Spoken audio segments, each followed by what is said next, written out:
اس لیے کہ یہ جو نظام ہے یونٹری ہو، وحدانی، ایک مرکز اور پورا علاقہ اسی کے تابع ہو، براہ راست جو ہے گورنرز ہو اور اس کے تحت نظام چل رہا ہو، ایک فیڈرل کے فیڈریٹنگ یونٹس ہو، صوبے کہہ لیں، اسٹیٹس کہہ لیں، امریکہ میں انہیں اسٹیٹس کہا جاتا ہے، یہاں جو ہے وہ جو ہمارے ہاں صوبے کا لفظ چلا آ رہا ہے، ان کو کچھ نہ کچھ داخلی طور پر اختیار ہو، آزادی ہو، آٹونومی ہو، اوپر پھر مل جل کر یہ ایک نظام بنائے، اسے فیڈرل کہتے ہیں۔ جہاں ان یونٹس کو بہت زیادہ آزادی ہو جاتی ہے، صرف محدود چند معاملات میں وہ اوپر جا کر جڑے رہے، وہ کانفیڈرل ہے، کنفیڈریشن جسے کہتے ہیں۔ یہ تینوں نظام نہ اسلام نے انہیں لازم کیا، نہ ان میں سے کسی کو حرام قرار دیا۔ یہ گویا کہ مباحات کے دائرے میں ہے، آپ کے اپنے حالات کے حوالے سے آپ جس طرح چاہیں اس کو طے کر لیں۔ اگرچہ جو خلافت راشدہ کا نظام ہے وہ یونٹری تھا، وہ فیڈرل نہیں تھا، وہ یونٹری تھا، لیکن وہ ہم پر لازم نہیں ہے۔ ہم اپنے حالات کے مطابق ہم طے کر سکتے ہیں، اور یہ ضرور بات ہوگی کہ ہم کوشش ہمیں یہ کرنی ہوگی کہ ہم فیڈرل کی طرف آگے، یونٹری یا وحدانی کی طرف آگے بڑھیں، لیکن باہمی رضامندی سے۔ اگر ہم آغاز کرتے ہیں اس وفاقی طرز حکومت سے، نظام ریاست سے، لیکن یہ کہ ہمارا آپس میں اعتماد اتنا بڑھتا چلا جائے، اخوت اور محبت پیدا ہو جائے، ایک دوسرے پر اعتماد ہو کہ کوئی کسی کے حق کو ہڑپ کرنے کی فکر نہیں کر رہا ہے، تو ہو سکتا ہے کہ ارتقاء کر کے ہم وحدانی ہی کی طرف چلے جائیں۔ اور خلافت راشدہ یقیناً وحدانی نظام تھا، ان دونوں باتوں کو ذہن میں رکھیے، لیکن فیڈرل یا کنفیڈرل یہ بھی کوئی حرام یا ناجائز نہیں ہے کسی نص کے ذریعے سے، کسی نص سے، قرآن و سنت کے منہ سے، لہذا مباحات کے دائرے میں رہیں گی، آپ انہیں اختیار کر سکتے ہیں۔ اسی طرح دوسری دو اصطلاحات پوری دنیا میں مروج ہے۔ جمہوریت کے دو پیٹرن ہیں، دو نظام ہیں۔ ایک ہے پارلیمانی، ہم اسی کے واقف ہیں، اس لیے کہ انگلستان کا نظام پارلیمانی ہے، اور ہم نے چونکہ 100 برس گزارے ہیں اس انگریز کی حکومت کے تحت، براہ راست حکومت جو تھی تاج برطانیہ کی وہ 90 برس رہی، 1857 سے 1947 تک۔ اس سے پہلے بھی 100 برس ہم تقریباً انگریزوں کے غلام رہے، بہت بڑا حصہ ہندوستان کا۔ تو ہماری ساری جو تربیت ہوئی ہے وہ اسی کے تحت ہوئی ہے، اور سن 1936 سے انگریز نے ہمیں تدریجاً جو ہے اس نظام کا ایک تجربہ کرنے کا بھی موقع دیا تھا، کہ سب سے پہلے صوبائی حکومتیں بنی ہیں 1937 کے اندر، 36 میں الیکشن ہوا تھا، تو گویا کہ یوں سمجھیے 50 برس کا ہمارا اپنا تجربہ بھی ہے۔ اس لیے لوگ پارلیمانی کی رٹ لگاتے ہیں۔ باقی دنیا میں اس وقت عظیم ترین جمہوریت جو ہے وہ امریکہ کی ہے، اور وہ صدارتی نظام ہے۔ صدارتی نظام میں صدر جو ہے اس کے پاس اختیارات زیادہ ہوتے ہیں، وہ پارلیمنٹ کا ہر وقت محتاج نہیں ہوتا، اسے جو 5 سال کے لیے وقت ملا ہے اس میں اس کا اختیار چلتا ہے۔ چاہے آپ کو معلوم ہے کہ امریکہ میں دونوں ہاؤسز جو ہے، سینٹ وغیرہ، اس کے اندر اکثریت جو ہے وہ تو ہے ڈیموکریٹس کی، اور صدر جو ہے وہ ہوتا ریپبلکن کا، نظام چلتا ہے۔ تو میں یہ سمجھتا ہوں کہ علمی اعتبار سے میں پھر کہوں گا کہ صدارتی نظام اسلام کے مزاج سے قریب تر ہے، یعنی صدارتی وحدانی نظام میرے نزدیک اسلام کے مزاج اور خلافت راشدہ کے نظام سے زیادہ قریب تر ہے، لیکن لازم نہیں ہے، پارلیمانی نظام بھی اختیار کیا جا سکتا ہے، اور یہ بہرحال لوگوں کی، چونکہ یہ نص قرآن اور سنت سے متعلق شے نہیں ہے، لہذا امرہم شورا بینہم کے تحت ہی آ جائے گا، اور اس میں لوگوں کا اختیار، لوگوں کی پسند، لوگوں کا چوائس، جو وہ اپنی کثرت رائے سے ظاہر کرے وہ فیصلہ کرنا ہوگا۔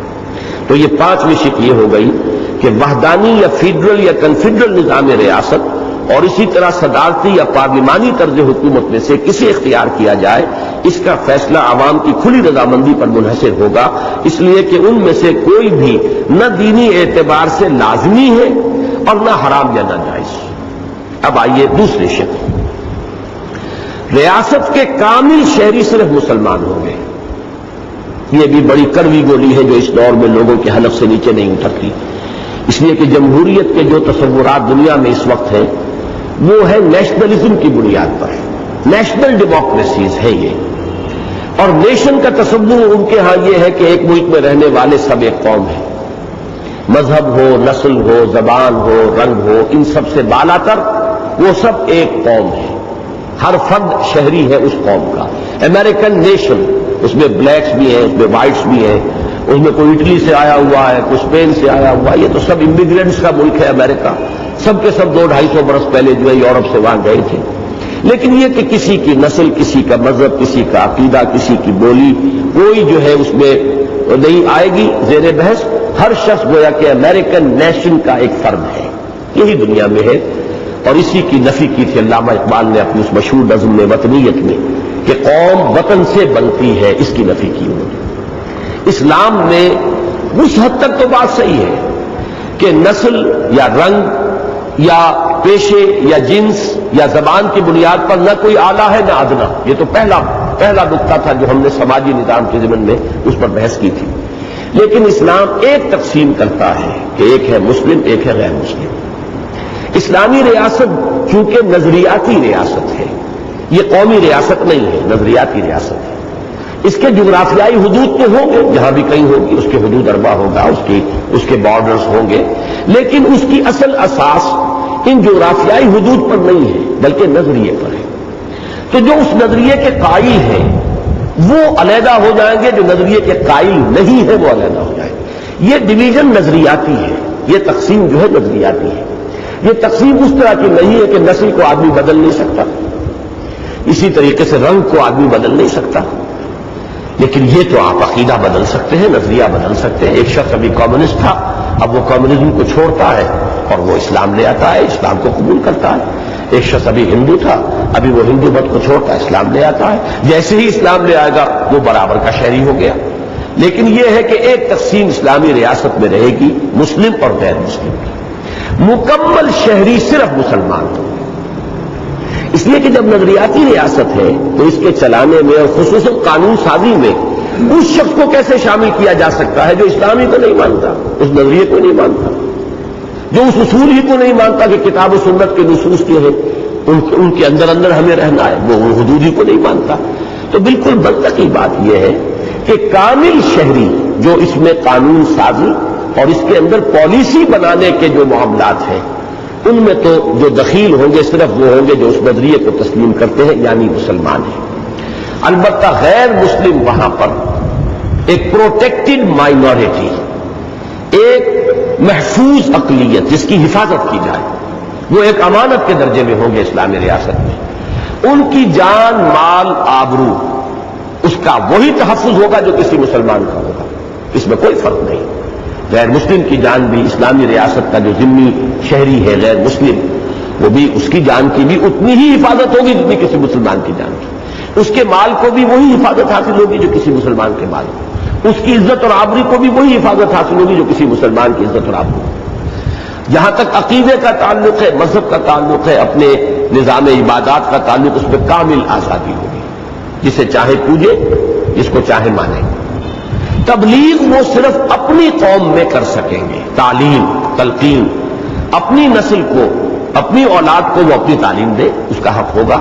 لیکن اسلامی ریاست میں کوئی غیر مسلم کسی اور مذہب یا عقیدے کی تبلیغ نہیں کر سکے گا. اس کی وجہ یہ کہ اسلامی ریاست کی بنیاد اس عقیدے پر ہے، اس نظریے پر ہے.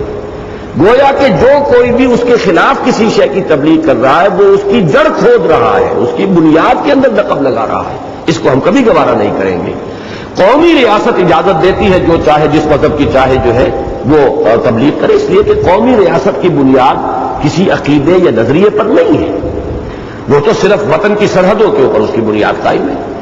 اسلامی ریاست کی بنیاد ہے اسلام، اس کا عقیدہ، اس کا نظریہ.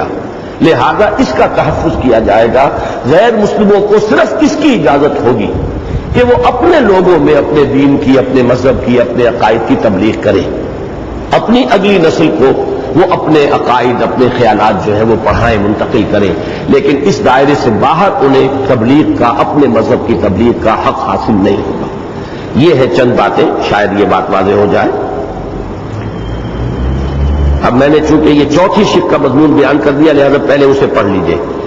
غیر مسلموں کی جان و مال اور عزت و آبرو کی حفاظت کا پورا ذمہ لیا جائے گا. اسی لیے ان کے لیے لفظ ذمی ہے. ذمی کوئی تحقیر والا لفظ نہیں ہے. ذمی ہمارا ذمہ ہے، ہم نے ذمہ لیا ہے، ذمہ داری لی ہے ان کی حفاظت کی، ان کی جان، مال، عزت، آبرو.